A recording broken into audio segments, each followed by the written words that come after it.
여러분 저 지난 우리 일요일 날 제가 거시 첫 번째 그 유인물 드렸을 때 못 받으신 분들 있죠? 네, 앞에다 갖다 놨으니까 이따 쉬는 시간에 앞에서 하나씩 가져가시기 바랍니다. 자, 그러면 이제 636페이지의 이론.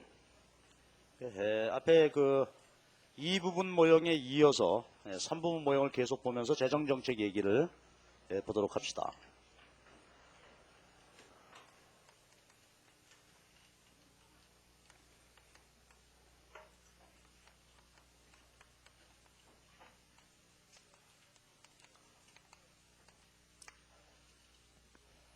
자, 이제 앞에 우리 19장에서는 가계하고 기업만 있었는데 이제 정부를 포함시키자고요. 정부 포함시키되 또 이제 모형이 말이죠. 아주 넓어질 수가 있는데 그 중에서 정부를 포함시키되 가장 단순한 모형. 이게 3부문 정액세 모형 이렇게 말합니다. 그리고 이제 우리가 시험을 풀 때 시험 문제가 볼 때 보면은 대개 아무 말이 없으면 대개 이 모형이죠. 이게 기준이 되는 모형이다 이렇게 보면 되겠어요. 자, 뭐 앞에서 했던 거 그대로 이제 연속이야. 자, 그러니까 수리적으로 보고 주입 누출 모형으로 보고 그림으로 또 생각해 보고 그런 겁니다. 케인즈의 유효 수요 이론이라는 것을 수리적으로 표현할 수 있다. 자, 여기서부터 노트 잘 하시기 바랍니다. 또 역시 자, 몇 줄 밑에다가 유효 수요 이론을 한 수식으로 표현해 봅시다. 그럼 앞에서 했듯이 이제 상황 전제는 이런 상태죠. 수요 부족이야.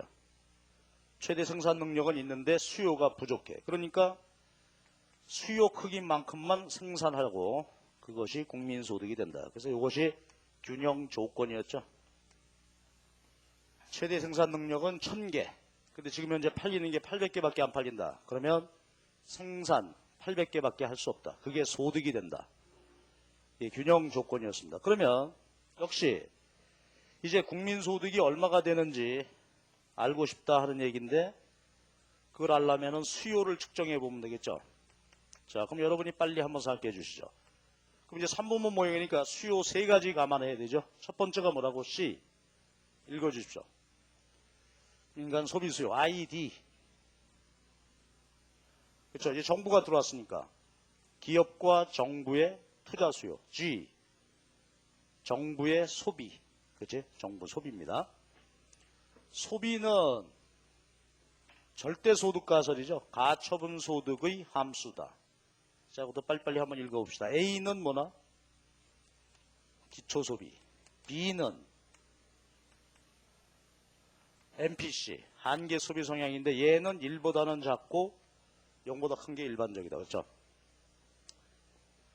자, 그 다음에 YD는 뭐지? YD는 가처분 소득이죠. 어떻게 구합니까? 총소득에서 세금 빼고 만약에 정부가 보조를 해준다면 트랜스퍼, 이전 지출은 더하고 그렇죠? 그래야 되겠지. 그 다음에 이제 투자입니다. 투자 잘 생각해 보셔야 되는데 투자 그럼 한번 보자고. 지금 투자는 이제 정부 투자 있죠? 정부 투자도 있고 그 다음에 민간 기업의 투자도 있단 말이에요. 근데 우리가 2분 모형에서 민간 기업 투자는 어떻게 결정된다고? 독립적으로 결정된다. 그렇죠? 기업의 직관적 판단에 의해서 결정된다 이랬어요. 근데 이번에는 이제 정부 투자가 들어왔으니까 정부 투자도 생각해 봐야 되는데 얘도 뭘까 이것도? 이것도 외생 변수지. 왜? 예산안으로 미리 정해져 있죠. 2004년도 예산안이 정해진단 말이에요. 그럼 그대로 정부는 투자하면 되죠. 그러니까 이제 정부의 투자도 들어왔지만은 두 개 합친 거 모두 다 뭐야? 독립투자 함수죠. 기업의 직관적 판단. 정부 투자는 예산안에 의해서 결정이 되는 거니까. 그래서 I0 역시. 자, 그 다음에 이제 정부 소비에 대한 얘기를 해봅시다. 자, 정부 소비 일로 와볼까요? 구분해 봐야 되죠. 자, 요건 어떻게 읽지? 정부 소비 수요 계획한 거고 요거는 정부 소비 지출인데 이거는 당연히 어떨까? 같겠죠. 이것도 예산안에 딱 잡혀 있단 말이에요. 어디다 얼마 쓴다. 그대로 집행하게 되고 예산안에 정해진 거니까 역시 뭐야? 이것도 외생 변수가 되겠죠. 그래서 요거는 정부 소비 수요하고 정부 소비 지출이 항상 같으니까 그냥 G로 쓰고 외생 변수다 이거지. 그치? 그 다음 이제 정부가 살림하려니까 세금 걷어야 되죠. 세금 얘기해 봅시다. 세금은 정액세도 있고 뭐도 있다고? 비례소득세도 있는데 여기 지금 제목을 뭐라고 붙여놨어? 3부문 정액세 모형 그랬죠. 그러니까 그 중에서 뭐만 보겠다? 네. 비례세는 없는 걸로 정액세만 있는 것으로 놓고 이제 분석을 하겠다는 얘기입니다. 자, 이게 이제 모형인데 근데 이제 소비 수요 함수 하나는 마무리를 해야 되겠죠. 그렇다면 여기 한번 봐봐. 소비는 가처분 소득의 함수인데 가처분 소득은 총소득에서 세금 빼고 이전 지출 더한다 이거죠.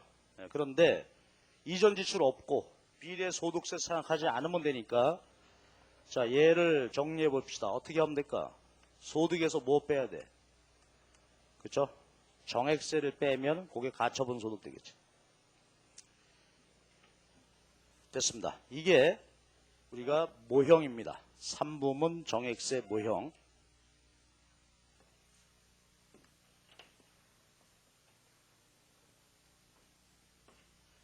그러니까 여기서는 앞에서 우리가 봤던 2부문 모형하고 어떻게 다른가 그 차이점만 잘 보면 되죠. 저 모형을 처음부터 한번 다시 봐주십시오. 2부문 모형에서 추가된 게 뭐죠 지금? 정부 투자하고 정부의 소비 수요. 그리고 세금은 가처분 소득만 놓기로 했다. 그래서 저렇게 이제 정리를 할 수 있단 말이지.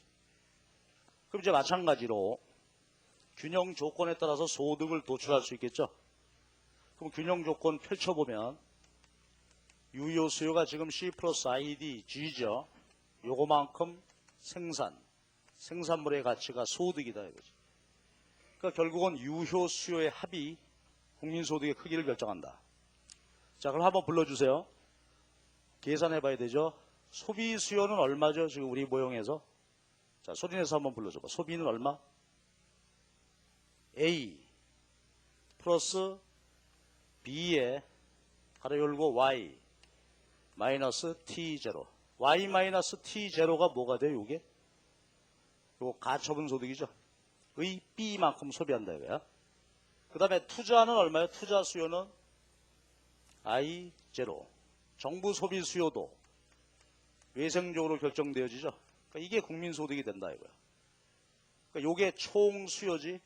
총수요만큼 국민소득이다. 그러면 BY 있으니까 Y로 정리해야 되겠죠. 이항시켜서 Y로 다시 풀어보면은 소득식을 얻게 되는데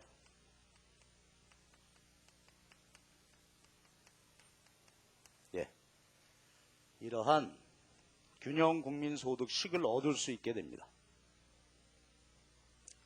그러니까 뭐 앞에 하고 과정 다 똑같은데 이제 변수만 한두 개 더 추가되어 있다. 이렇게 보시면 되겠지. 자, 그럼 복습하기 위해서 말이죠. 지난 시간에 했던 거 뭐 물론 다 우리 외우고 있겠죠. 이 부분 모형일 때 균형 국민소득은 얼마죠? 식은 A 플러스 I 제로였죠. 예, 그러니까 이제 3부문 정부 들어왔기 때문에 세금과 정부 소비, 정부 투자 이런 것을 감안하면 된다 이거죠. 그죠? 그게 나왔어요. 그러면 이제 한 가지만 미리 하고 갑시다. 승수 얘기인데요. 자, 여러분 요거 위에 걸로 한번 해봅시다. A, I0, G0 얘들이 한 단위 증가한다. 괄호 안에서 한 단위 증가하게 되면 국민소득은 몇 배 증가한다고? 승수 얼마죠? 1 마이너스 B분의 1배. 그쵸? 읽어봅시다. 기초소비를 중심으로 얘를 읽는다면 뭐라고 읽자고요? 기초소비 승수. 그 다음에 요거 중심으로 보면 독립투자 승수. 얘는 정부 소비지출 승수. 그치? 그거 읽어주면 되지. 그 다음에 요거 한번 봐봐. 정액세. 식이 지금 이렇게 돼 있죠. 여러분. 정액세가 한 단위 변화하게 되면 국민소득은 몇 배 변화하게 될까? 승수는 얼마가 되지?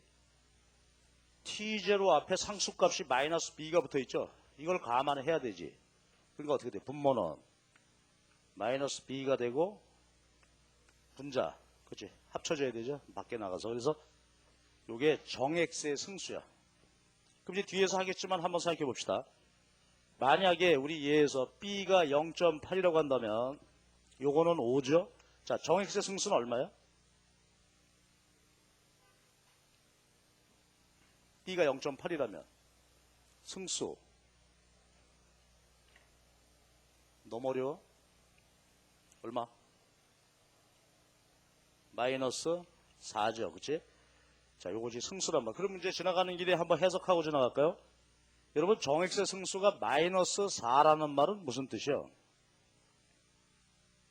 만약에 정부가 100억 원 정액세를 올해 더 거두기로 했다. 그러면 어떻게 된다? 국민소득은 4배죠. 마이너스니까 400억 줄어들게 된다. 그렇지? 의미는 뒤에서 보기로 하고, 그리고 하나만 더 합시다. 나중을 위해서. 정부가 정책을 쓰는데 이런 식으로 정책을 쓸 수가 있겠어요? 이거 한번 해석해 주실래요? 정부가 어떤 행동을 했어요? 이거?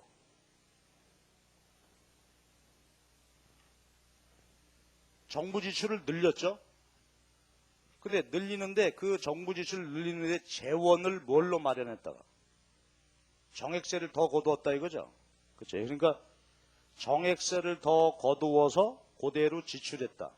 그런 행동을 할 때가 있어요. 나중에 요거 우리가 이제 균형 재정 정책이라고 하는데 분석은 뒤에서 자세히 하기로 하고, 이렇게 했다고 하자고. 그럼 그때 승수는 어떻게 구하면 될까?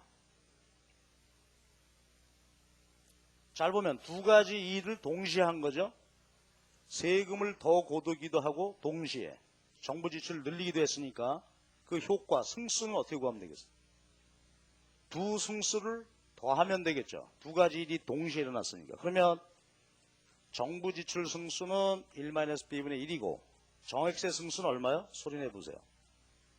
읽기 1 마이너스 b분의 마이너스 b가 되지.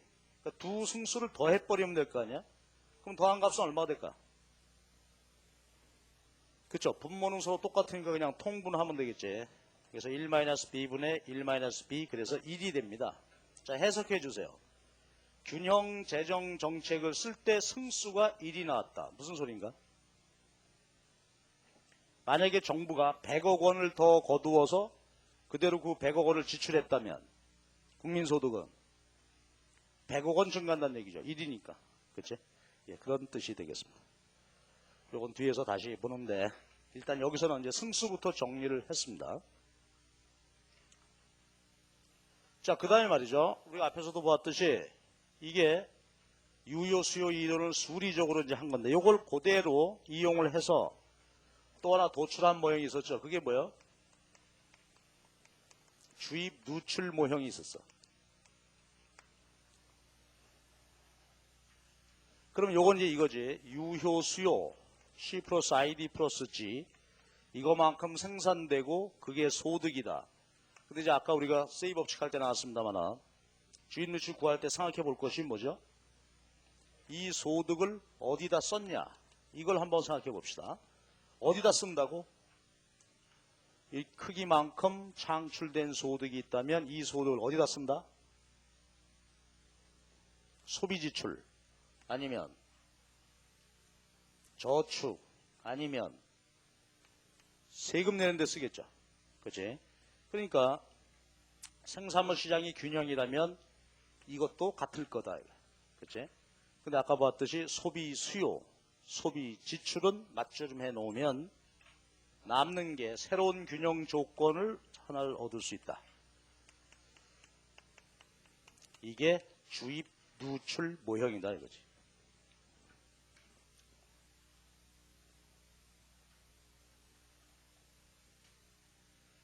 자, 여러분 한번 불러주세요. 주입, 낱말의 뜻이 뭐였지? 주입, 유효 수요 증대, 국민소득 증대시키는 요인들이야. 누출은 유효 수요 감소, 국민소득을 줄이는 역할을 하는 거죠. 그러면 ID 플러스 G, 요거 한쪽 항, 다른 쪽 항인데 왼쪽, 오른쪽 중에서 어느 게 주입 항이 된다고? 요거 주입이겠죠. 유효 수요 늘리는 거지. 누출은 자, 말해주세요. 저축이 왜 누출이 되지? 저축한 만큼 어떻게 된다고? 소비가 줄 거다.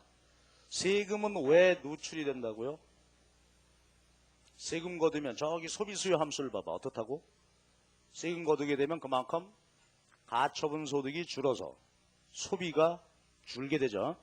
그래서 요게 주입이고 요게 누출이다 말이지.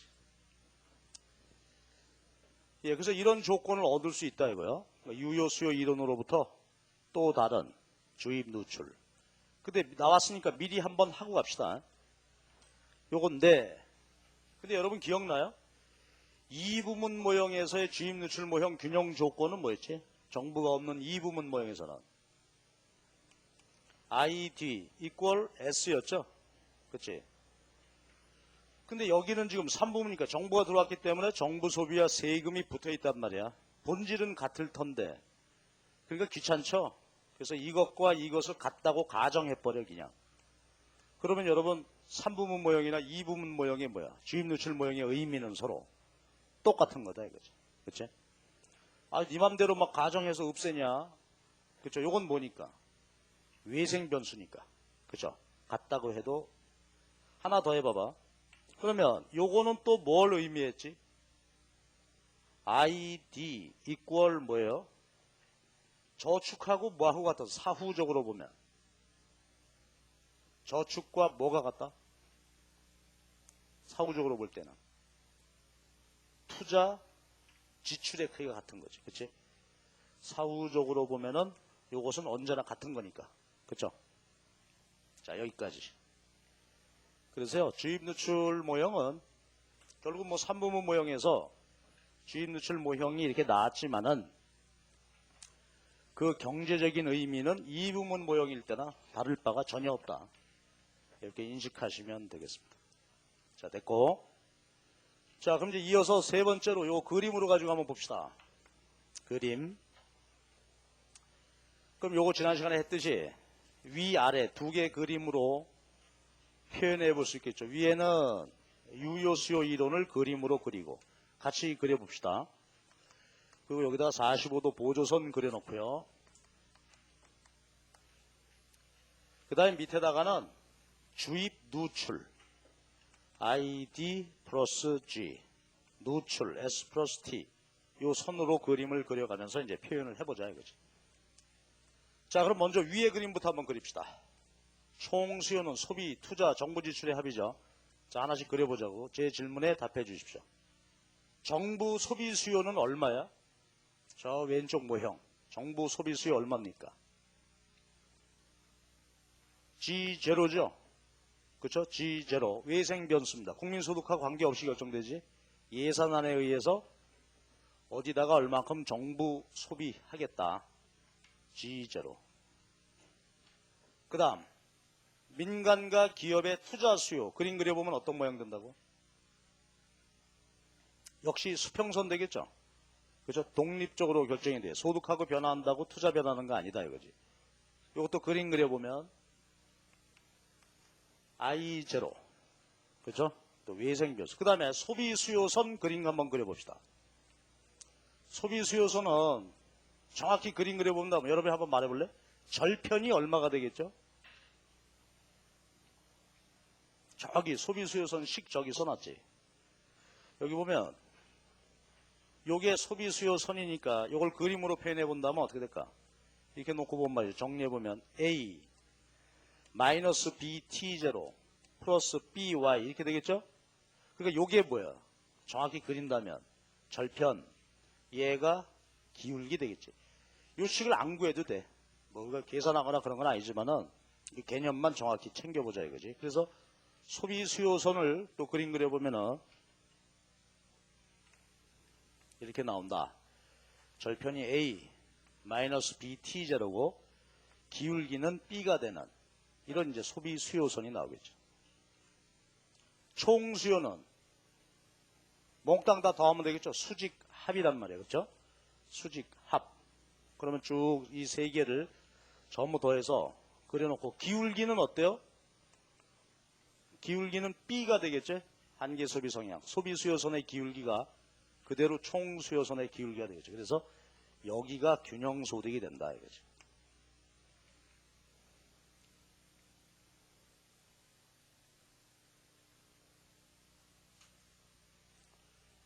그래서요, 저 총수요선을 그림으로 그려보면 이렇게 되어진다 하는 얘기고요.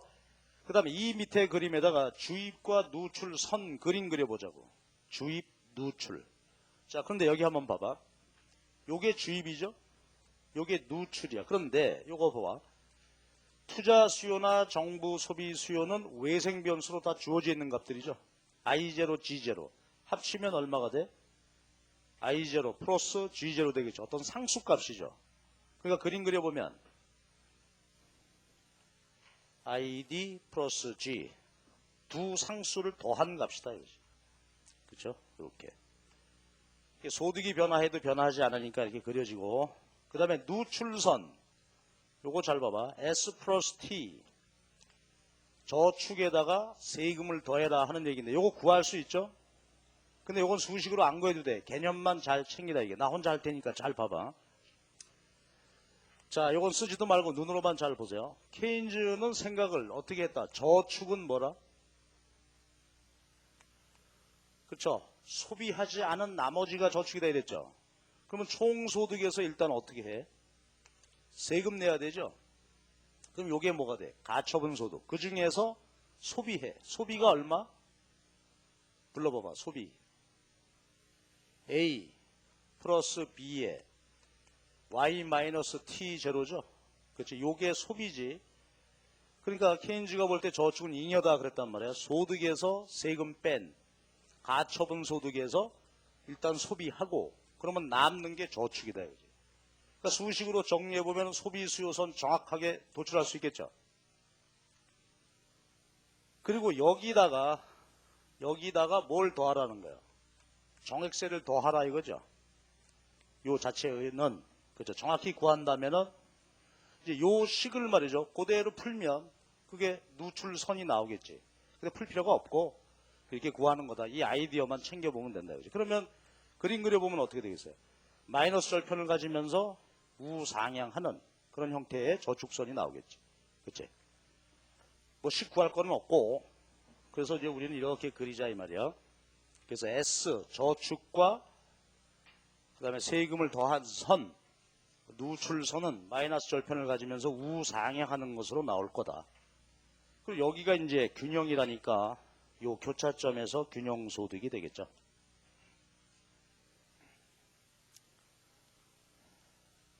그래서 지금까지 우리가 수리적으로 쭉 정리해 놓은 것을 그림으로 표현해 보면 이렇다. 이걸 구해 보면은 아까 저러한 균형국민소득식이 나오는 거고. 자, 됐습니다. 그리고 이제 마지막으로 지난 시간에 했던 거와 똑같은 얘기 한 번 더 할 수 있겠지. 뭐냐면 불균형 조정입니다. 자, 제 말씀인데 만약에 지금 현재 우리가 저기 수치 예가 있다. 그래서 쫙 구해 보니까 이게 1000으로 나왔다. 그런데 이건 균형소득이고요. 실제 소득은 어떻다고 이거하고 다를 수 있다 이랬지. 이거보다 많을 수도 있고 적을 수도 있다 이랬어. 이건 이제 우리가 또 증명했었어야 되지. 이거 지난번에 한 건데 그대로 반복해서 다시 한번 합시다. 자, 불균형 조정입니다. 자, 실제 소득이 균형 소득보다 많다고 가정해 봅시다. 그러면 위의 그림으로 볼 때는 생산물 시장이 균형이 아니다. 그렇죠? 자, 어떻다고? 이제 마지막이야. 지난번 그대로 복습인데 여기서 제대로 다시 한번 복습하고 끝냅시다. 예? 자, 실제 소득이 균형 소득보다 많을 때는 생산물 시장이 불균형이다. 어떻습니까? 초과 수요가 되나 초과 공급이 되나? 초과 뭐가 돼? 그쵸? 판정됐어? 이거 모르겠으면은 야단이야 이거. 초과 공급이 되죠. 다시 한번 봅시다. 여기야 여기. 그러니까 요 길이가 지금 생산이죠. 45도 보조선 여기니까 이 높이가 뭐가 돼? 생산이죠. 그런데 요 생산과 소득 수준에서 수요는 요 높이밖에 안 되지. 공급, 요거는 수요. 그러니까 요 수직거리만큼 뭐가 돼? 생산물 시장이. 초과 공급, 과잉 생산. 그러니까 재고로 표현해 보면 어떻게 된다고? 재고가 쌓이고 있는 상태가 될 거다. 그래서 위에 생산물 시장으로 보면은 이런 상황으로 정리할 수 있겠고, 그 다음에 밑에 주입 누출, 이게 중요했죠? 주입 누출, 요걸 잘 이해해야 된단 말이야. 그래 보면 잘 보십시다. 주입하고 누출 합친 것이 서로 같아야 균형인데 지금 이 경우는 불균형이죠. 같지 않죠. 어느 쪽이 더 큰가요? 주입, 누출 어느 쪽이 더 커? 그렇죠. 요 높이는 주입, 요 높이는 누출이죠. 누출이 더 크죠. 이쪽이 더 크단 말이야.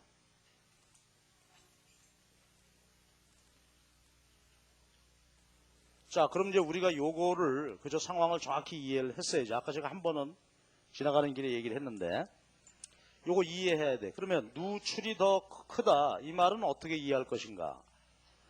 여러분, 사태 본질은 어디 있다고? 투자와 저축이죠. 왜? 정부의 재정 활동은 요건 외생 변수로 주어진 거니까 균형 재정이라고 같다고 상쇄시켜 없애버리자 이거죠. 그럼 요것만 남았어 이제. 근데 또 우리가 알고 있는 사실 하나가 사후적으로 보면은 저축하고 투자 지출액은 어떻다고 또 항상 같죠. 그러니까 자 읽어주십시오. 실제 소득이 Y1, 균형 소득이 실제 소득이 균형 소득보다 많을 때는 자 이거다 이제 해석해 주시죠. 읽기. 자 어떤 상태가 됐다고? 투자 수요보다 투자 지출이 많다. 그 말은 계획한 투자보다 실현된 투자가 많다. 그런데 투자는 세 가지죠. 무엇? 대체 투자, 신투자, 재고인데 이 중에서 대체 투자와 신투자, 즉 실물 투자는 어떻게 간주하자? 계획한 대로 실현된다라고 간주하자 이거지. 그렇죠? 그렇다면 결국 뭐가 문제가 되는 거야? 자, 재고 수요를 우리 표현에서는 적정 재고라고 하기로 했죠. 자, 요거는 뭐야? 실제 재고. 따라서 이 상황의 본질은 여기가 있다. 그치? 기업이 의도했던 재고, 계획한 재고보다 창고에 더 많은 재고가 쌓여 있다. 자, 재고가 어떻게 됐다고? 그러니까 기업은 어떻게 해요? 이 재고를 조정해야 되겠지. 재고 조정. 그 말은 뭐야? 원치 않는 재고가 지금 쌓여 있는 거니까 재고를 줄여야 되겠다. 재고 줄이는 방법은 우선 할 수 있는 게 생산을 줄여야죠. 끝. 그래서 이것이 지난 시간에 했던 그대로 그렇죠? 복습 다시 한번 한 것입니다. 이제 잘할 수 있겠죠? 네. 그래서 결과적으로 보면 실제 소득이 균형 소득보다 많을 때는 이런 조정 과정을 통해서 어떻게 된다고? 균형 국민소득으로 수렴한다. 지난 시간에 제가 숙제 냈었죠. 이때도 한번 해보십시오. 근데 해봤어요? 하려고 그래? 네, 오늘 기회가 한 번 더 있지. 요때 그대로 가서 써놓고 반대대로 한 번만 해봐라 이거야. 끝. 그래서 이것이 3부문 정액세 모형. 그렇죠. 2부문 모형 뭐 그대로 반복했습니다 우리가. 그래서 이것이 3부문 정액세 모형이에요. 그래서 우리 교과서에서는 사실 이걸로 끝쳤죠. 이걸로 끝쳤는데 우리가 시험 대비하기 위해서는 이거보다 모형을 좀 더 확장시켜야 되겠어요. 사실은. 그래서 수출입도 다 봐야 되죠. 유발 투자, 이전 지출, 비례세 이런 걸 전부 다 따져봐야 돼 사실. 그래서 우리는 공부를 좀 더 해야 되는데 우리 원론 수준에서는 요 정도만 하자. 이것도 우리가 힘들다 이거지. 그래서 일단 이것만 잘 챙겨두면은 그 모형 확장하는 것은 뭐 크게 어렵지가 않습니다. 그래서 일단 이것이 3부문 정액세 모형이었습니다. 자 됐죠? 그 앞에 거 하고 지금 하고 한 번, 두 번 거푸 공부했다. 이렇게 생각하시고. 근데 우리 교과서에 나와 있는 거니까 그거는 한번 해보십시다. 자, 뭐 얘기냐면은 비례세 모형이에요. 비례세.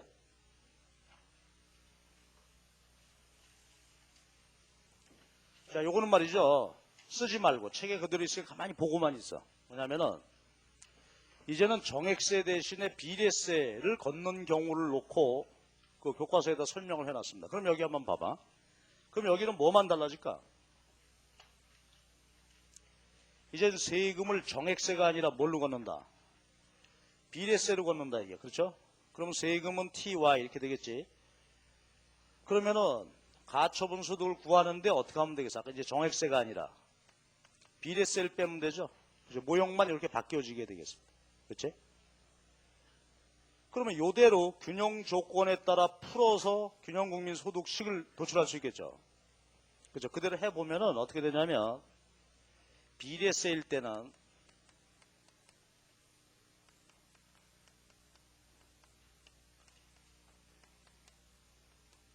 이렇게 나온단 말이야. 그럼 아까 3부문 정액세일 때는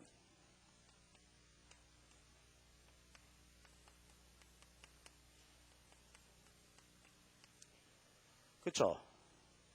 이왕 나왔으니까 한 번 더 써볼까? 여러분도 계속 써요. 그래야 외우지. 2부문 모형일 때는 그냥 요거.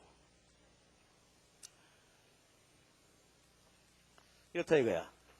자, 그러니까 제가 여기서 이제 말씀드리고 싶은 것은 이 단순 모형에서 국민소득 도출하는 모형은 똑같아, 그지? 도출 과정은 다 똑같은데 다만 그 모형에다가 어떤 걸 넣고 빼고 하느냐에 따라서 식이 달라지겠죠. 풀어보면은.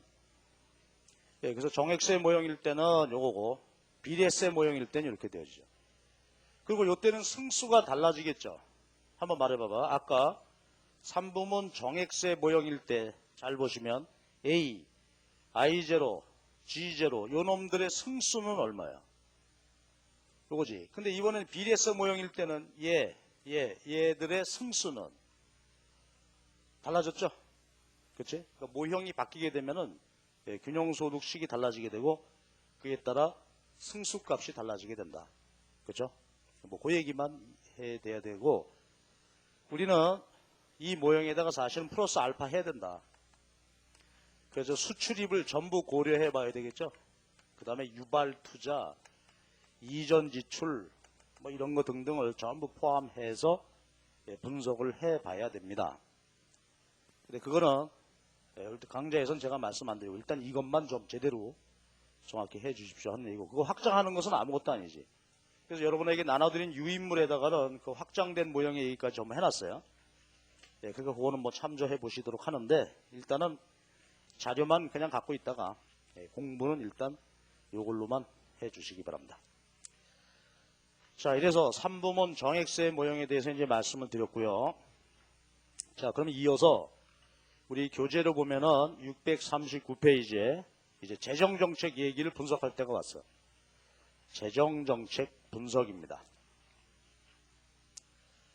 그럼 거기 뭐 내용이 말이죠. 그림 복잡하고 그렇게 쓰여 있는데 뭐 내용은 그 내용이지만은 제 설명대로 노트 필기하면서 한번 해보시기 바랍니다. 그러니 이건 뭐 얼마나 중요한지 모르겠죠. 거시경제학은 케인즈 이론이고 케인즈 이론의 핵심은 재정정책 분석이란 말이에요. 이 케인즈 이후로 자본주의의 속성이 바뀌었다고 그랬죠. 혼합자본주의, 수정자본주의. 그러니까 이 재정정책에 관한 이야기는 정말 뭐 아무리 강조해도 지나침이 없습니다. 그 얘기를 한번 해봅시다. 자, 노트 필기 좀 잘 해봐봐. 우선 확대 재정정책입니다. 근데 아까 우리가 그린 그림이지만은 또 공부 복습도 할 겸 말이지. 그림을 다시 한번 그려놓고 생각을 또 해봅시다.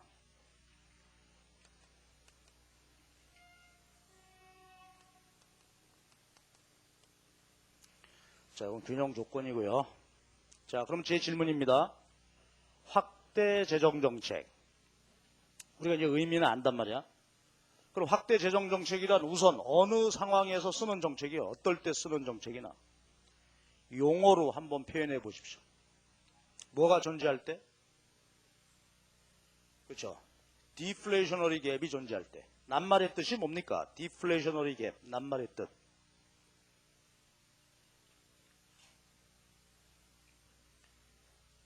아씨, 말하기 그렇죠. 근데 하여튼 그거지.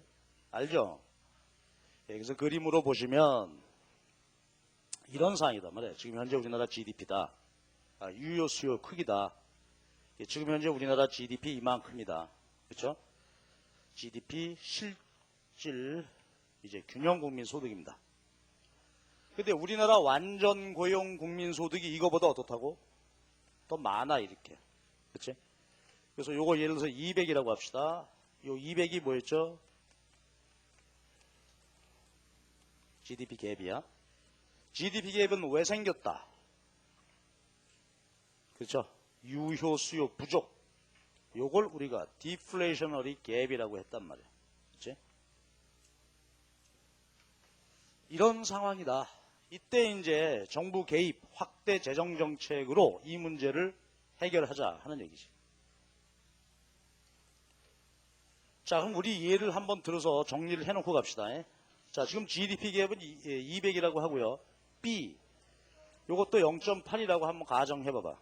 그러면 아까 우리 이제 정리해 둔 관계가 있었는데 디플레이셔너리 갭, 즉 유효 수요 부족 분은 얼마라고? 그쵸, 40이었지. 예, 그게 어떤 관계가 있었습니까? 자, 유효 수요를 늘린다. 디플레이셔너리 갭만큼 늘려야 되겠죠. 그러면 국민소득이 증가하겠지. 이때 증가하는 국민소득의 크기는 얼마만 되면 돼? GDP 갭이죠. 그러니까 지금 우리 예에서 여기 200이다. 근데 여기에는 뭐가 작용하고 있어? 승수죠. 그치? 승수가 1-B분의 1이야. 근데 B가 0.8이라고 했으니까 지금 승수가 5입니다. 그치? 자, 그러면 이런 관계에 있으니까 유효 수요는 얼마만 들린다? 이게 기본적 상황이다 말이죠. 상황 인식은 이렇습니다, 지금. 자, 그러면 다시 한번 봐봐. 유효 수요가 부족해서 GDP 갭이 발생하고 있는 경우에는 정부가 개입해서 디플레이셔너리 갭만큼 유효 수요를 늘리면 이 문제 해결. 자, 근데 이 디플레이셔너리 갭과 승수와 GDP 갭 사이에는 이런 관계가 존재한다.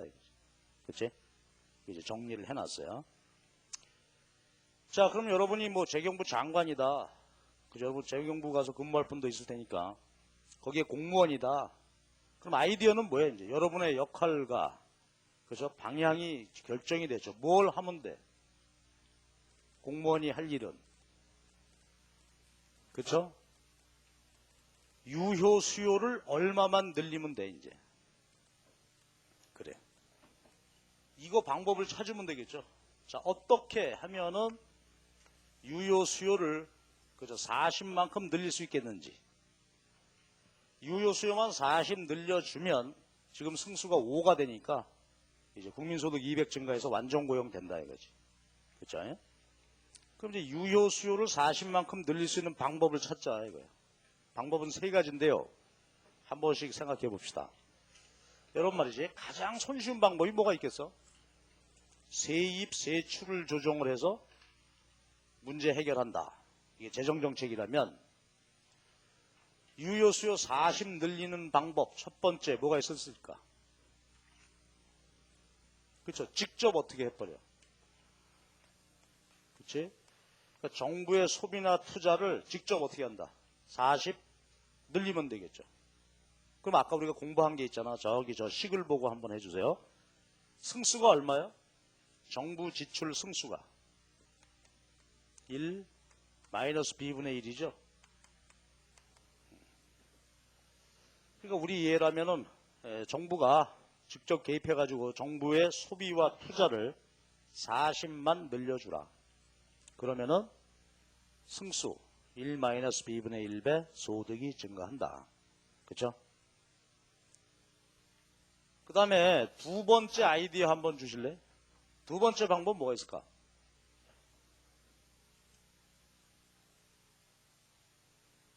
세입, 세출을 조정한다고 그랬죠? 요거는 지금 뭘 조정한 거야? 세출. 그러면 세입 조정하는 거 뭐가 있을까? 세금이죠, 세금. 근데 여기는 지금 정액세만 있지. 자, 그럼 아이디어는 어떻게 하면 될까? 정액세를 더 거둬, 덜 거둬.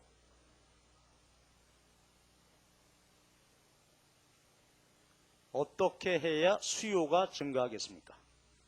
세금을 덜 걷어야 되지. 그치? 덜 걷어야 돼. 깎아줘야 돼. 왜 그런가 하는 거 좀 이따 보기로 하고, 일단 이제 세금을 깎아줘야 된단 말이야. 덜 걷어야 되겠어요. 자, 그러면 이번에는 먼저 승수부터 정리를 해놓고 갑시다. 여러분 아까 기억나죠? 정액세 승수는 얼마였지? 얼마? 1 마이너스 B분의 마이너스 B만큼 소득이 증가하겠다 말이지. 그래서 일단 승수 보고요. 의미는 좀 이따 보자고. 자, 그러면 계산 문제는 연습 한번 해야 되겠죠. 여러분 제 질문인데요. 지금 우리 예에서 세금 얼마 깎아주어야 합니까?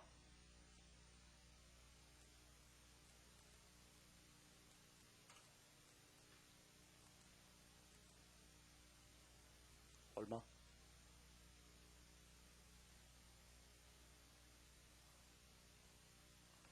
뭐가 10 그러는데 4야 5야? 예? 그냥 10이야? 50이지 50. 자, 잘 봅시다.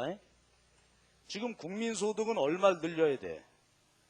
GDP 갭이 200이죠? 200 증가했으면 돼. 근데 정액세 승수는 얼마라고?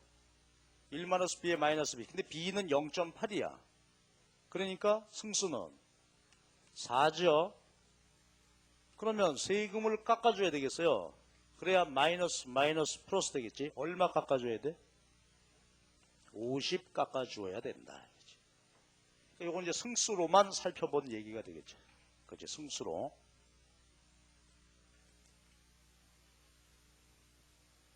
이제 우리 시험 문제는 저렇게 이제 승수 이용해서 얼마 해야 되냐, 이런 거 이제 묻는 문제가 있을 수도 있고.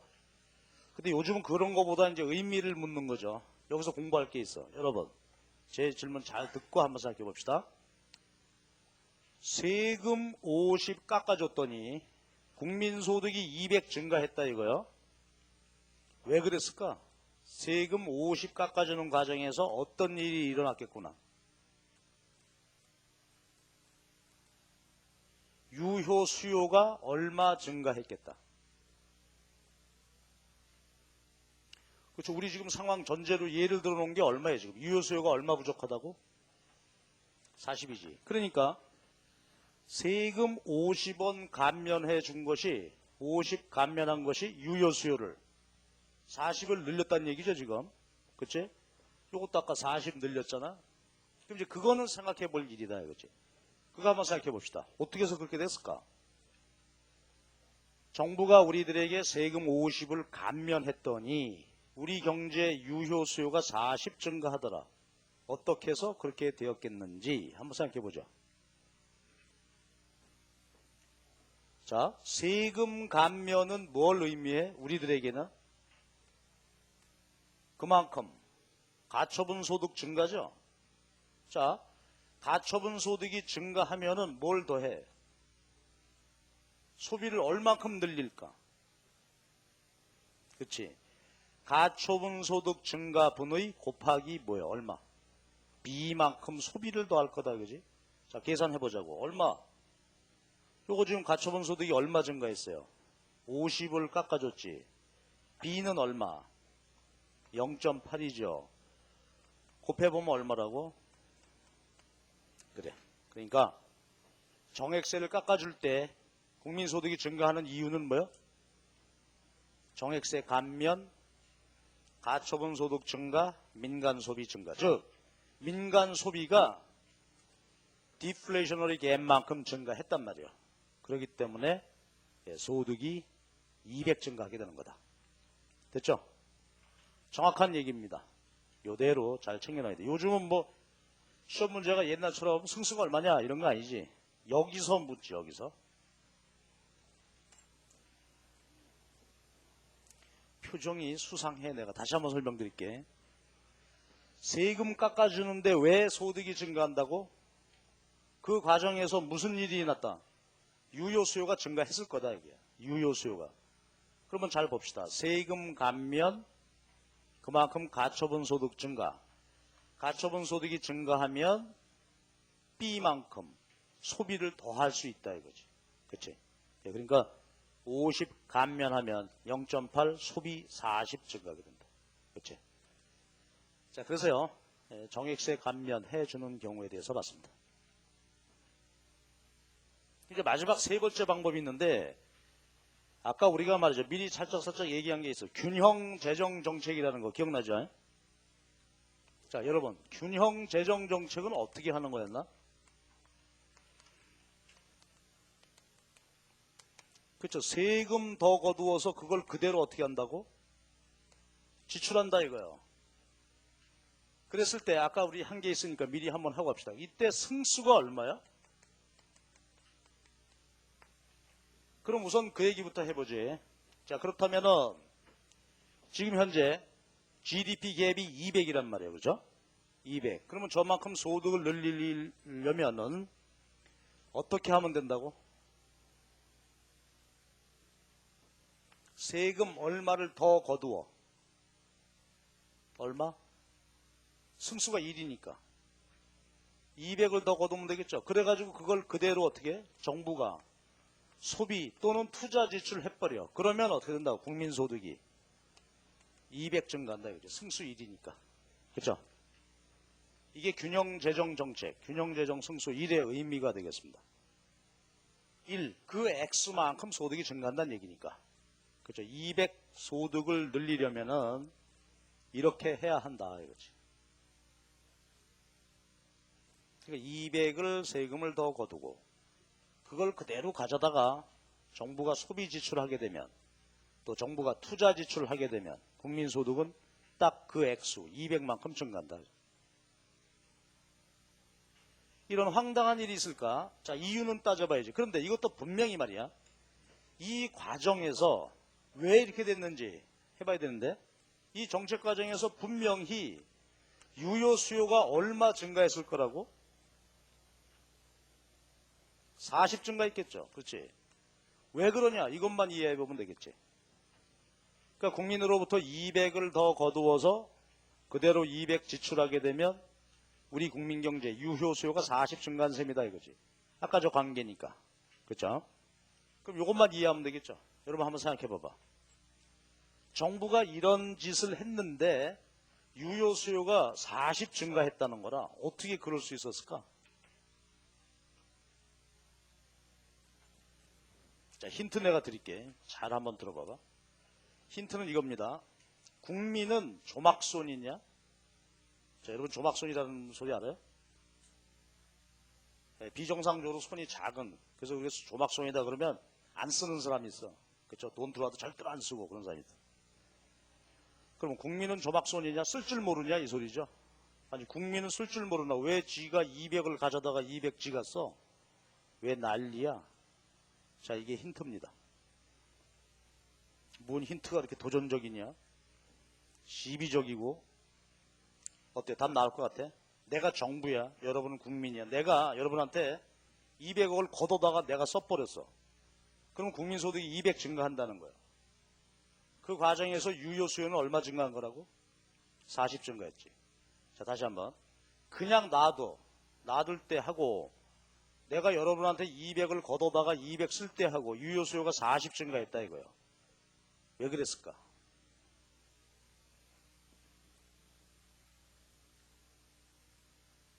우리는 조막손이냐? 쓸 줄 모르냐? 근데 감이 되게 오락가락 하려고 그러지 지금. 그럼 좀 구체적으로 가보자. 만약에 여러분한테 200을 거두지 않고 그냥 놔뒀다면은 여러분 그 200 소득 가지고 어떻게 했을까? 그 200을 갖고 어떻게 해? 그렇지. 일부는 저축했을 거 아닙니까? 그죠? 대부분은 소비했겠지만. 자, 그게 힌트야. 그럼 됐지. 감이 왔어. 그러면 200을 말입니다. 여러분 수중에 그냥 놔두었다면은 여러분은 어떻게 한다고? 소비 얼마? 세금 안 걷어가고 200을 그대로 여러분이 있었다면 여러분은 소비 160 했겠죠. 나머지 40 저축했을 거다 이게. 그런데 그걸 몽땅 걷어다가 어떻게 해서 정부가 200을 써버렸으니까 그 과정에서 유효 수요 40이 증가한 거죠. 그렇지? 자, 그럼 여러분이 말해봐봐. 얼마나 유효 수요가 40 증가했다. 왜 증가했어요? 여러분 손에 그냥 놔두었다면 여러분은 어떻게 했을 텐데? 그렇지. 여러분은 저축했을 거란 말이야. 얼마? 40. 그리고 여러분은 160만 소비했을 거라 이 말이지. 근데 이걸 몽땅 가져다가 어떻게 됐어? 다 정부가 그죠 소비하거나 투자했단 말이야. 그 액수가 얼마야? 200이야. 그러니까 민간 저축했을 크기만큼, 그치? 요 40만큼 유효 수요가 증가했단 말이지.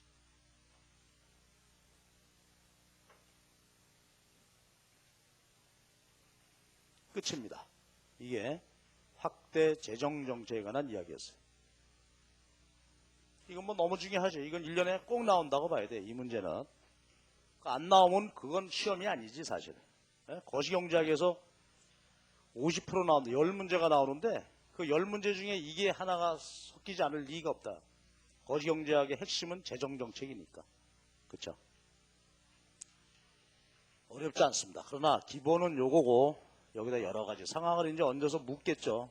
그 응용력을 발휘하려면 우선 기본은 요 기본 메커니즘부터 잘 챙겨놔야 되지. 요 세 가지 확대 재정정책 방법에 대해서 우리가 봤습니다.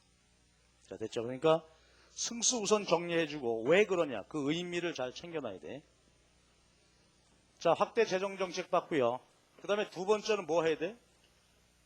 긴축. 자, 그런데 긴축 경우 한번 봅시다. 긴축의 경우는 어떨 때 써야 돼? 유효 수요가 너무 많죠 지금. 그렇지? 유효 수요가 너무 많아. 그러니까 우리 생산 능력은 요만큼밖에 안 돼. 그렇죠? 최대 생산 능력은. 그런데 수요가 이만큼 너무 많다. 이게 인플레이셔너리 갭이죠. 실제 소득은 여기까지 증가할 수가 없죠. 실제 소득은 여기에 머물르게 되는데 수요 과잉이란 말이야.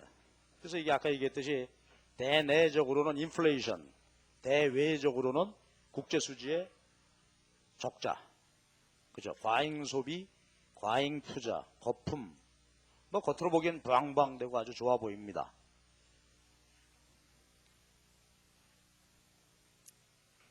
자, 그러면 이거를 정부가 개입해서 해결한다? 어떻게 하면 된다고요? 기본 방향은? 그렇죠. 인플레이셔너리 갭만큼. 저게 예를 들어서 100이다. 그럼 100만큼 유효 수요를 줄이면 되겠죠. 그 줄이는 방법을 찾으면 되는데 이거는 계산 문제 날 수 없다. 그렇죠.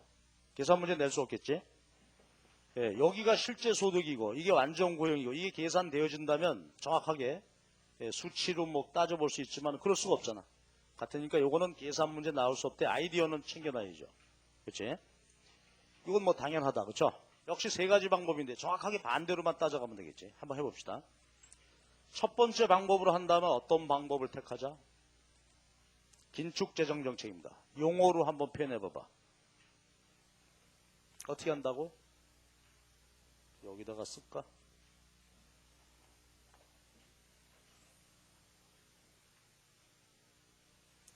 자, 정부 지출을 어떻게 해야 되겠어요? 정부의 소비나 투자를 직접 줄이면 되겠죠. 그러면 이 문제 해결되겠지. 그 크기는 얼마만큼 되도록? 그게 인플레이셔너리 갭만큼 되도록. 그렇죠? 네, 만약에 얘가 뭐 150이다. 그럼 150만큼 직접 소비 투자를 줄여버려라 이거지. 그렇죠? 그렇게 하면 두 번째, 자, 세금은 어떻게 할까? 정액세 갖고 한다. 세금은 아까는 덜 거두었죠? 이번에는 더 거둔단 말이에요. 그렇지? 정액세를 더 거두자. 그러면은 유효 수요가 줄어들게 될 거다. 이유는 챙겨야 되겠네요. 왜 그렇죠? 세금 거두면 왜 그런다고? 자, 세금을 거두면 어떤 일이 생겨? 그만큼 가처분 소득이 줄어서 그만큼 민간의 소비가 줄어든다 이거지. 그치? 그러니까 정액세를 더 거두어서 민간 소비가 줄어들게 되는데 요 줄어드는 민간 소비의 크기가 바로 뭐와 같아지도록 그죠? 인플레이셔너리 갭만큼 줄 수 있도록 그만큼 세금을 더 거두어라 이거죠. 자, 세 번째 방법은 어떻게 할까? 균형 재정 정책으로 간다면 아까는 더 거두어서 더 쓰자. 이번에는 덜 거두고 덜 쓰자. 그렇죠? 이제 그만 걷어. 그리고 쓰지도 마. 그러면은 유효 수요가 줄어들게 될 거다. 긴축 정책인데 요거 아이디어만 한번 말해봐봐. 아까 여기 써놨으니까 요거 참고해가지고서 자, 세금을 감면하고 그만큼 소비 지출, 투자 지출 줄이면 유효 수요가 줄어든다. 왜 그렇죠? 아까 이거하고 정확히 반대지. 정부 소비가 어떻게 해서 이만큼, 예를 들어서 이 액수만큼 했다 그러면 이만큼 줄이죠. 그리고 국민들한테 세금을 안 걷죠. 안 거두면 어떻게 된다고? 안 거둔 돈, 수중에 있는 돈 가지고 소비하고 저축해지. 그러니까 저축분만큼 어떻게 되겠어요? 유효 수요가 줄어들었겠지. 그치? 요거 이 수치 예를 그대로 가봅시다. 200을 줄여. 국민들 가처분 소득 증가해서. 근데 소비는 160만 해. 저축해. 그러니까 요거 줄이고 이거 늘리는 과정에서 요만큼 어떻게 됐어요? 유효 수요가 줄은 거죠. 정확하게 해놔야 돼. 내용은. 예, 그래서 이 방법을 택해도 역시 글쎄요, 확대 재정금융정책에 관한 말씀을 드렸습니다.